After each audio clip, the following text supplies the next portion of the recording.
Hello အားလုံးပဲမင်္ဂလာပါကျွန်တော်မှတ်မိကြသေးလား Yeah ကျွန်တော် Blue Eye ဒီမူကင်းမဲ့ဖြစ်ပါတယ်ကျွန်တော်ဗီဒီယိုမတင်စေရတော်ကြာပြီဘာဖြစ်လို့လဲဆိုတော့ကျွန်တော်အိမ်မှာဘာလုပ်နေလဲဆိုတော့ဖုန်းနဲ့ကြည့်နေတာပါဖုန်းနဲ့ကြည့်နေဆိုတာကလေကျွန်တော် YouTube နဲ့ပတ်သက်တဲ့ဟာတွေ live လေးလာတာပေါ့နော်အဲ့ animation တို့ဘာတို့လေးလာတယ်အဲ့ဒါကြောင့်ပေါ့နော်နည်းနည်း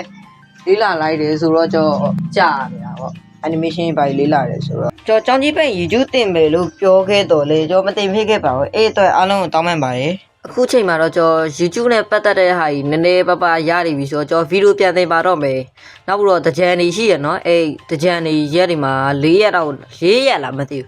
အဲ့ရက်တွေမှာကျွန်တော်ကဗီဒီယိုတွေတင်ပါမယ် live ပတ်မသွားဘဲနဲ့ပေါ့နော်အဲ့အတွက်အားလုံးကြည့်ရှုစောင့်မျှော်ပေးကြပါဦးနောက်ပြီးတော့တကြံပြီးတာနဲ့ကျွန်တော်ကကြောင်းသွားရတော့မယ်ဆိုတော့တိတ်အဆင်မပြေဘူးပေါ့နော်အဲ့ဒါကြောင့်ကြံမပြီးခင်မှာကျွန်တော်ညဉ့်ညံ့တင်နေတာပေါ့ဗီဒီယို3ပုတ်လောက်တော့ရမယ်ထင်တာပဲကျွန်တော်အနေနဲ့ဆိုရင်3ပုတ်2ပုတ်လောက်တော့ရမယ်ထင်တာရတယ်နော်